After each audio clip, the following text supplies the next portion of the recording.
Imagine a city that has never flooded in living memory, not once. Not in your lifetime, not in your father's, not in your grandfather's.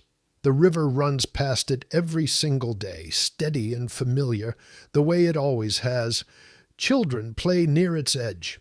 Boats tie up along its banks every evening without a second thought.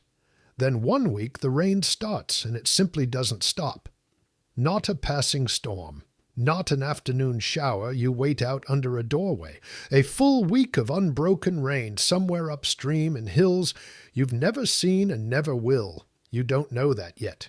All you know is the river outside your home is rising, hour by hour, past a mark it has never reached before in anyone's memory. By the third day, the water has reached the lowest doorways along the street. By the fifth, it's climbing the walls of homes that have stood for generations. Today, a warning would reach your phone hours in advance. A siren might sound. You'd have time to move, to plan, to argue about whether it's really necessary. For a city on the banks of the Euphrates, nearly 5,000 years ago, no such warning existed. The water simply kept climbing, and nobody could say when or if it would stop. In 1929, a British archaeologist named Leonard Woolley was digging at the ancient city of Ur in what is now southern Iraq. He'd already found royal tombs packed with gold headdresses, ornate daggers, and burial goods far richer than anyone expected from a civilization this old. The dig had already made him famous. But then, well beneath those tombs, his crew hit something that made no sense at first. 10 feet of pure, clean silt. No pottery, no tools, no bones, nothing at all for 10 uninterrupted feet, cutting straight through the archaeological record. Below that silt, one style of pottery. Above it, a completely different one. 2 different peoples, separated by a thick, silent wall of mud.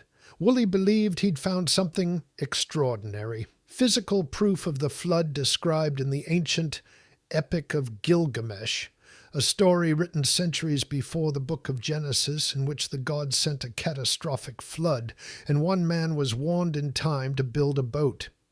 He announced it to the world as Noah's flood, and the story made headlines everywhere. But then something complicated the picture. Archaeologists digging at the nearby city of Kish found their own flood layer. When they dated it, it belonged to a completely different century than the one at Ur.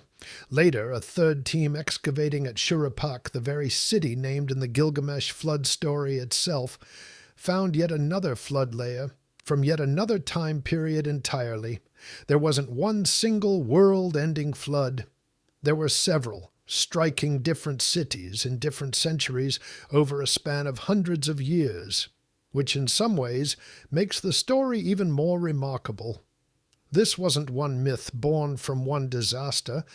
It was a pattern repeating again and again across an entire region, until it became something cultures couldn't stop telling each other. The geography explains why. The Tigris and Euphrates rivers both begin in distant mountains, far from the cities that depended on them. A week of relentless rain in those highlands could send a wall of water downstream days later, arriving with almost no local warning at all. A river that had been calm and familiar for generations could rise by several feet in a single day, catching an entire city by surprise.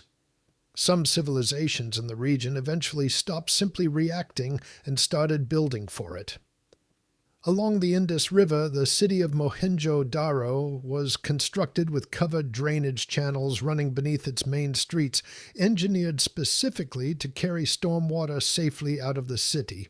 Its buildings sat on raised brick platforms, lifting homes above the flood line before flooding ever arrived. This wasn't luck.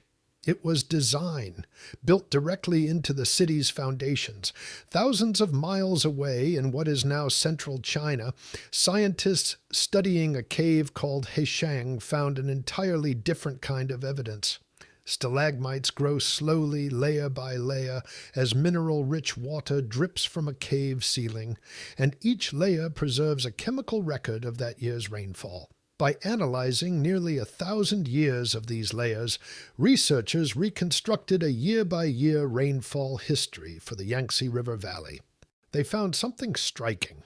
Periods of unusually heavy, sustained rainfall lined up precisely with widespread flooding and with sharp, measurable declines in the region's population.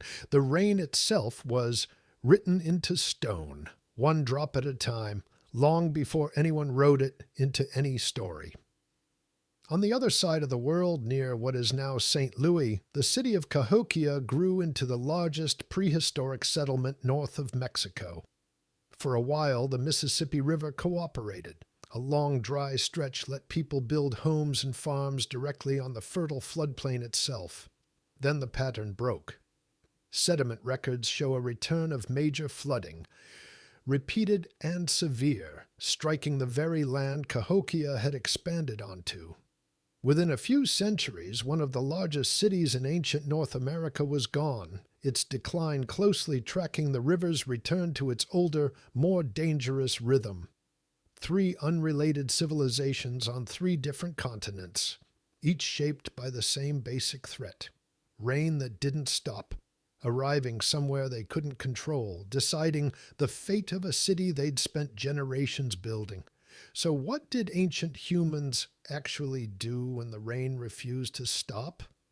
Some built drainage systems and raised platforms before disaster ever struck, reading the risk directly into their architecture. Some studied the sky and the season, adjusting where they lived, planting and gambling their futures on rivers they only partly understood.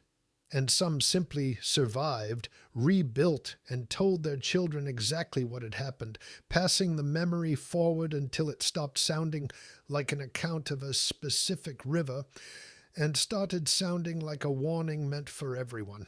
That's likely how a regional catastrophe in Mesopotamia became a story still told worldwide today in dozens of unrelated cultures about a flood that swallowed almost everything.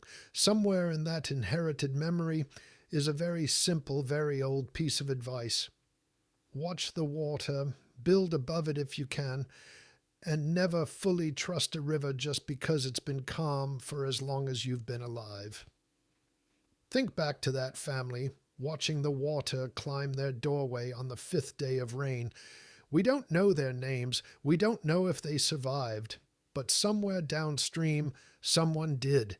And that person told the story to their children. And their children told it to theirs until a single flooded street in one Mesopotamian city became a memory the whole world still carries.